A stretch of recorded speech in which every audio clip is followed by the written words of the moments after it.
जाट आरक्षण की मांग को लेकर पूरे हरियाणा में हुए आंदोलन ने यहां के लोगों के भरोसे को इस वक्त तार तार कर दिया, जिसकी नींव पर यहां पर बहुत से लोगों ने अपने सपने संजो कर रखे थे। बहुत से लोगों ने अपनी ख्वाहिशों को उपद्रवी के गुस्से का शिकार होते हुए अपनी ही आंखों से देखा। ऐसे में सवाल ये कि तांडव के दौरान पुलिस और प्रशासन कहां था, और साथ ही कहां थी वो पुलिस की टीम जो प्रदेशवासियों को सुरक्षा देने का दम भरती है। देखिए रोहतक से हमारी ये खास रिपोर्ट।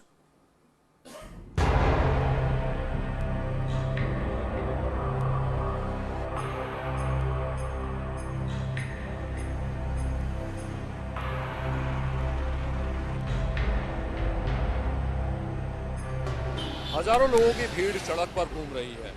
उन्मादी भीड़ हाथों में हथियार लिए, पेट्रोल बम लिए हुए, और लोगों की संपत्ति जली जा रही है, नुकसान हो रहा है। स्कूल जला दिए जा रहे हैं, होटल जला दिए जा रहे हैं, गाड़ियां जला दी जा रही हैं। आप पुलिस को फ़ोन करते हैं लेकिन 100 नंबर कोई नहीं उठाता। शहरों में पुलिस नहीं है। आप फायर ब्रिगेड को फ़ोन करते हैं कि घर जल रहा है, दुकान जल रही है, लेकिन कोई फ़ोन नहीं उठाता। पूरा का पूरा राज्य उपद्रवियों के हाथों में। ये हरियाणा की कहानी है। इस कहानी के हर हिस्से से आपको दिखाएंगे, हर शहर की कहानी आपको दिखाएंगे। आज बारी है रोहतक की।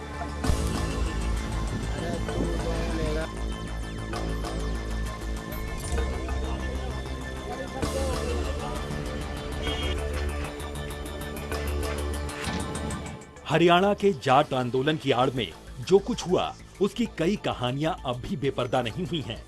कुछ तस्वीरें कैमरे के जरिए दुनिया के सामने आ गईं, लेकिन बहुत कुछ छिपा रह गया। हमारी टीम जा पहुंची रोहतक।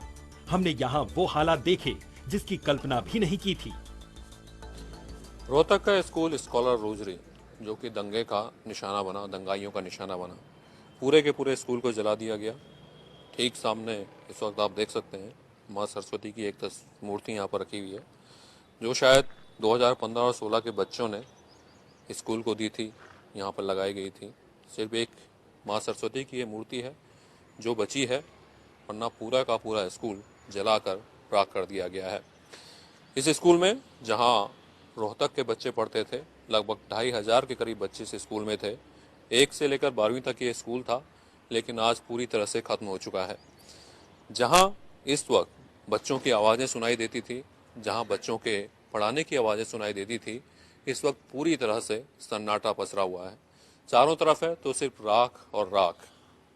यहाँ काम करने वाले लोग बताते हैं कि हजारों की संख्या में भीड़ दरवाज़ा तोड़कर अंदर घुसते हुए चली गई। उन्हें लगा कि शायद कुछ नहीं होगा। आखिर इस स्कूल में उनके भी तो बच्चे पढ़ते हैं, उनकी बहन, उनकी बेटी, उनके अपने बच्चे, और ऐसा भी तो हो सकता है कि शायद उस भीड़ में कई बच्चे यहाँ से पढ़कर निकले हों, तो शायद अपने इस स्कूल में, शायद उस स्कूल में जो कि उनकी यादों से जुड़ा है, जो कि उन्हें एक अच्छा इंसान बनाने से जुड़ा है, यहाँ इस तरह का कुछ नहीं होगा। लेकिन सब कुछ झूठा साबित हुआ, सारी बातें झूठी साबित हुई, और उस दंगाई भीड़ ने स्कूल को जलाकर राख कर दिया। पूरे का पूरा स्कूल जलकर खत्म हो चुका है। इस वक्त आप देख सकते हैं यहाँ सिर्फ और सिर्फ आग के निशान हैं, धुएं के निशान हैं, और हैं तो जली हुई किताबें, जली हुई कुर्सियाँ, और जली हुई वो भावना जिसको लेकर यहाँ के लोगों को उम्मीद थी कि शायद स्कूल बच जाएगा, दंगाई स्कूल को कुछ नहीं करेंगे। लेकिन सब कुछ खत्म हो गया, राख के ढेर में बदल गया।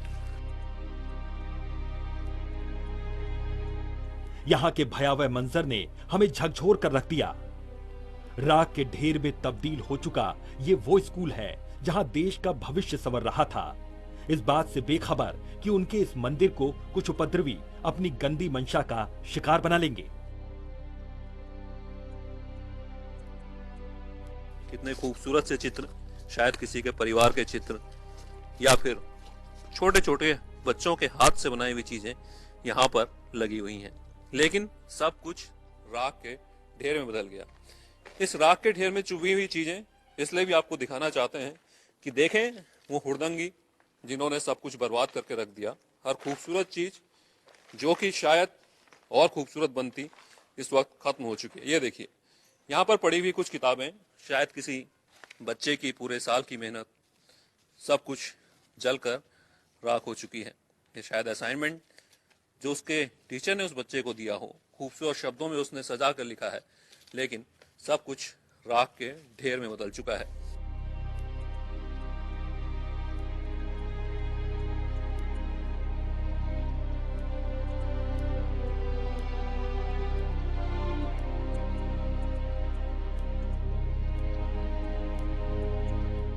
ये भयंकर मंजर सिर्फ स्कूल के अंदर का ही नहीं, बल्कि ऐसी ही भयावह तस्वीर दिखी स्कूल के बाहर खड़ी बसों की, जिसमें सवार होकर बच्चे देश का अच्छा नागरिक बनने की कोशिश में स्कूल पहुंचते थे।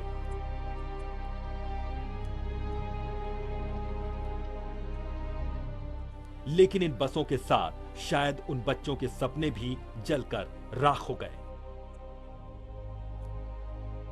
इस वक्त इस बस में स्कूल के बच्चों को होना चाहिए था।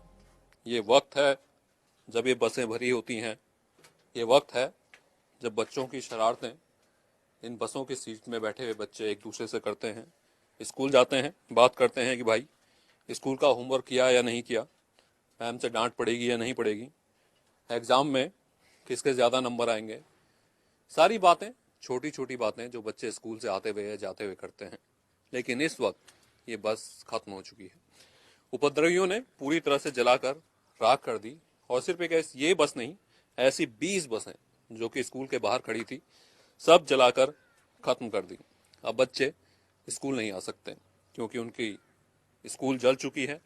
स्कूल लाने वाली सारी बसें जल चुकी हैं।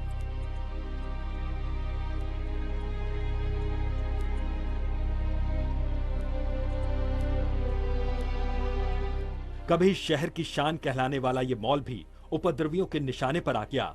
इस मॉल में एक अदद दुकान लेकर अपने सपनों को मुकम्मल करने की कोशिश में जुटे दुकानदारों के ख्वाब भी राख में तब्दील हो चुके हैं। रोहतक का सत्यम मॉल, जहां लूट हुई, उपद्रवी भीड़ ने हर चीज को लूट लिया। शीशे तोड़ के अंदर घुसे, मॉल के एक हिस्से को आग लगा दी, जो दुकान सामने आई उसे लूट लिया। इस वक्त मैं जहां खड़ा हूं, ये आरसीज स्टोर है। इस पूरे स्टोर को पूरी तरह से बर्बाद कर दिया गया। जो भी सामान था सारा का सारा लूट कर ले गए, कुछ नहीं बचा। यानी इस भीड़ में जो लोग शामिल थे वो लूट के इरादे से आए, आंदोलन से दूर। उनका इरादा यहाँ लूटपाट का था। इस मॉल को टारगेट किया गया और सारा का सारा सामान लूट लिया गया। पुलिस यहाँ भी नजर नहीं आई। पुलिस की कोई भी गाड़ी, पुलिस का कोई भी जवान सड़कों पर नजर नहीं आया। कई कई घंटों तक खुलेआम लूट की छूट दी गई थी। मेरे साथ कुलदीप है जो कि आरसीज स्टोर के मैनेजर हैं। कुलदीप, लूट हो गई, सारा सामान लूट गया या फिर कुछ बचा पाए थे, कुछ बचा था अगले दिन? नहीं, कुछ नहीं बचा सर। हम जब सुबह आए तो रात को करीब 500-600 के करीब मॉल के अंदर एंट्री की। उधरियों ने सारा मॉल तोड़ दिया। 2-3 स्टोर में आगजनी भी हुई है और पूरे मॉल के गिलास वगैरह, फ्रंट गिलास सब कुछ तहस नहस कर दिया। तो हम सुबह आए तो हमें कुछ नहीं मिला, सिर्फ स्टोर खाली मिले।